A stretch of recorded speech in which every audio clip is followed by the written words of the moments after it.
ఓం గం గణపతయే నమః. స్వర్ణలక్ష్మీ నమస్తే అస్తు. పరబ్రహ్మ స్వరూపిణి రాజ్యం దేహి ధనం దేహి సర్వకామాంచ దేహి మే.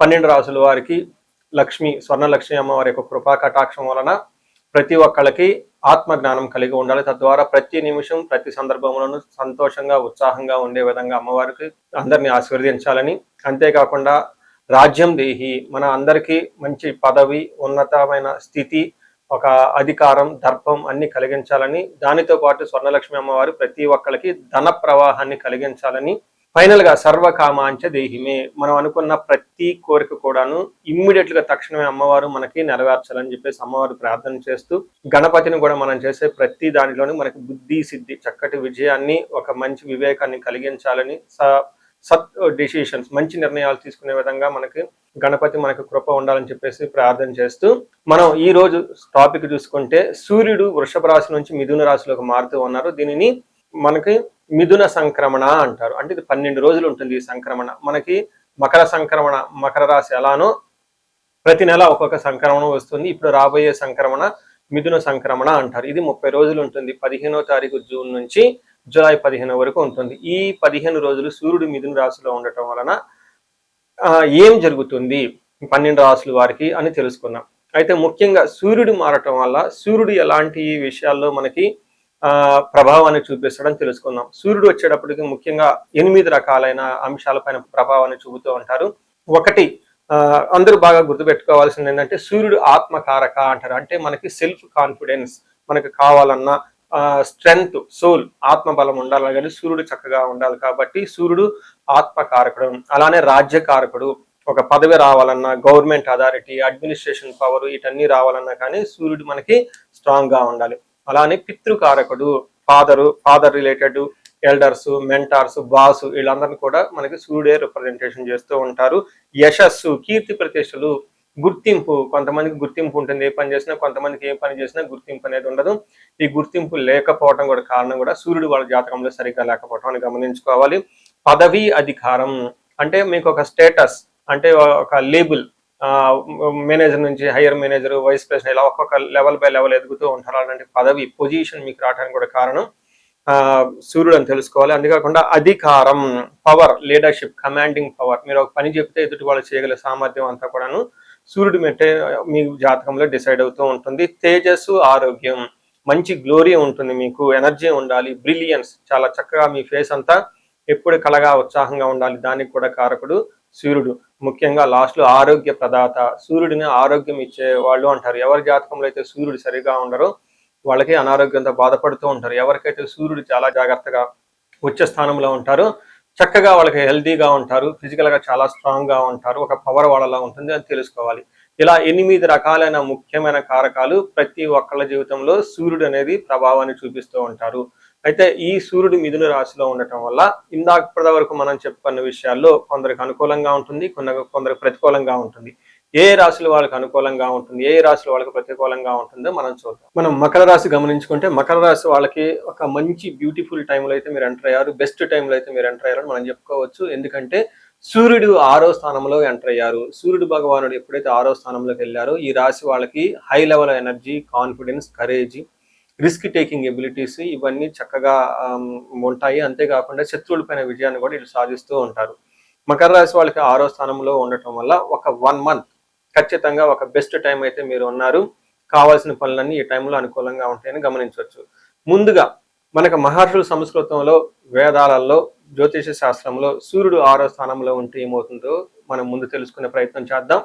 మనకు ఒక శ్లోకంలో ఇందులో వివరించారు, సంస్కృతంలో ఉంటుంది శ్లోకం, అది చదివి దాని మీనింగ్ ఏంటో మీకు చెప్తాను.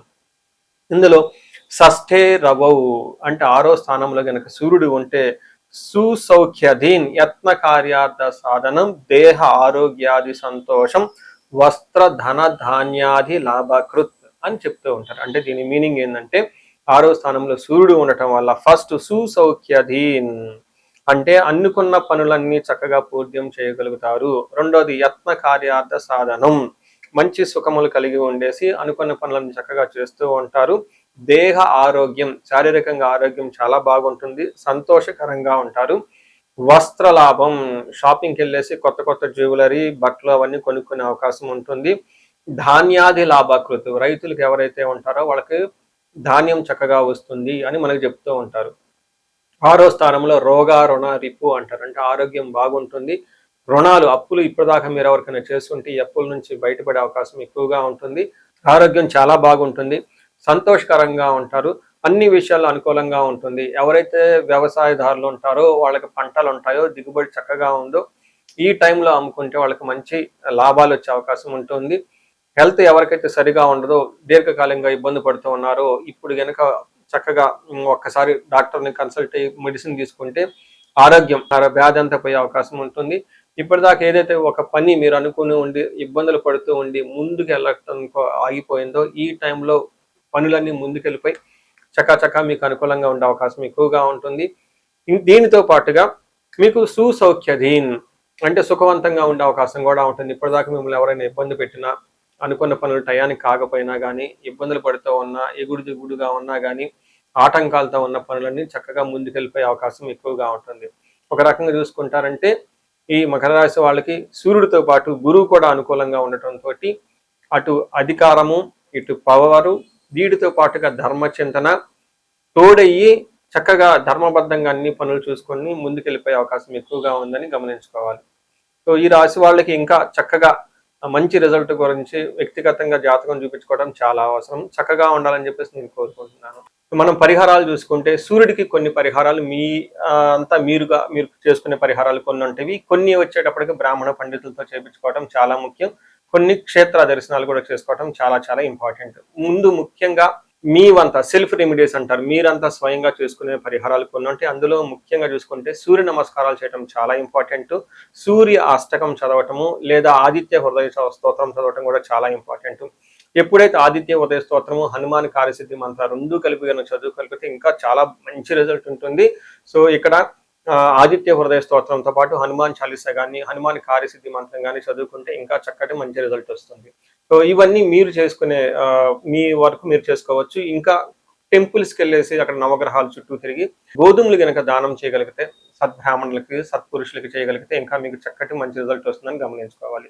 సో అది మీ వరకు చేసుకోగలుగుతారు. మీ ద్వారా కాకుండా కొన్ని సమస్య తీవ్రంగా ఉంటే పండితులను కలిసి లేదంటే మా ద్వారా అపాయింట్మెంట్ తీసుకొని జాతక చక్రం కూడా చూపించుకొని చేపించుకోవడం చాలా ఉత్తమం.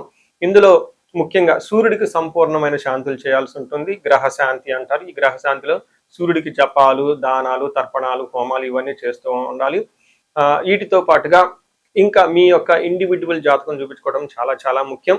ఎవరికైతే మీ యొక్క ఇండివిజువల్ లైఫ్లో మీకు ఏజ్ 35 to 45 మధ్యలో ఉండి 40 years +or- ఉన్న వాళ్ళకి ఎక్కడైనా మీకు లైఫ్ స్టాగ్నేటెడ్ కనిపించింది, అప్పటిదాకా సక్సెస్ఫుల్ ట్రాక్ రికార్డు ఉండి ఇక్కడ ఎందుకో ఆగిపోయారు, గ్రోత్ లేదని మీకు అనిపిస్తే ఒక్కసారి కాల్ చేసి అపాయింట్మెంట్ తీసుకోండి. మీ జాతకం చెక్ చేసుకోండి. నేను 35 to 45 ఏజ్ గ్రూప్ రీసెర్చ్ గ్రూప్గా చేస్తూ ఉన్నాను. చాలా మంది పీపుల్ మిడ్ లైఫ్ క్రైసిస్ అని చెప్పేసి ఇక్కడ ఆగిపోతూ ఉంటారు. చాలా మందికి డైవర్స్ అవుతూ ఉంటుంది. సడన్గా కెరీర్లో బ్రేక్ వస్తూ ఉంటుంది. సో ఈ మిడ్ లైఫ్ క్రైసిస్ని మన ఆస్ట్రాలజీ వేదిక్ ఆస్ట్రాలజీ ఎలా డీల్ చేస్తుంది, దాంట్లో ఏమేమి ఉంటాయి అని చెప్పి తెలుసుకోవచ్చు. ముఖ్యంగా జ్యోతిష శాస్త్రం ప్రకారం గ్రహ శాంతులు అని ఉంటాయి, గ్రహ దోషాలు అని ఉంటుంది. మీ యొక్క దశలు తెలుసుకొని వీటిల్లో ఏదైనా ఒక గ్రహం దోషం ఉండటం అయితే మీరు స్టాగ్నెంటెడ్ అయిపోతారు. దాన్ని ఎలా బయటకు రావాలని పరిహారాలు తెలుసుకోవాలి. వీటితో పాటుగా మీకు ఏమైనా శాపాలు ఉంటే పితృశాపం, కాలసర్ప దోషము, ఇలా మాతృశాపం, స్త్రీ శాపం, ఏమైనా యాక్టివ్గా శాపాలు ఉన్నాయా, ఈ శాపాలు ఉండటం వల్ల కూడాను మీరు లైఫ్లో గ్రోత్ లేకుండా ఆగిపోయే అవకాశం ఉంటుంది. సో ఎవరికైనా సరే ఎలాంటి ప్రాబ్లం ఉన్నా ధనానికి ఇబ్బంది పడిపోతూ ఉంటే స్వర్ణలక్ష్మి విశేష హోమం చేయించుకోండి. మీకు వీసా స్టాంపింగ్, H1B, లైక్ ఉద్యోగంలో ఎక్కడన్నా బ్రేకులు వచ్చి ఆగిపోతూ ఉన్నా లేదంటే ఆ ఫైనల్ రౌండ్ దాకా వచ్చి మధ్యలో ఎక్కడన్నా ఆగిపోయినా కానీ మీకు ఇలాంటి వాళ్ళకు కూడాను మన్యు పాశుపత అభిషేకము, రుద్రాభిషేకం చేయించుకోవడం చాలా చాలా ఇంపార్టెంట్. భార్యాభర్తల మధ్య గొడవలకు అన్యోన్య దాంపత్య పాశుపతం చేయించుకోవటం, ఎవరికైనా సర్పాలు, కాలసర్ప దోషాలు, మహాకాలసర్ప దోషాలు అంటే కాలసర్ప దోష నివారణ పూజలు, పితృదోష నివారణ పూజలు మీ యొక్క జాతకం చూసుకొని ఇవన్నీ చేసుకోవటం వల్ల జీవితంలో 10 రెట్లు ఖచ్చితంగా వెళ్ళే అవకాశం ఎక్కువగా ఉంటుందని గమనించుకోవాలి. మీ అందరికీ అష్టైశ్వర్యాలు కలగాలని, భోగభాగ్యాలు కలగాలని చెప్పేసి కోరుకుంటున్నాను. నమస్తే.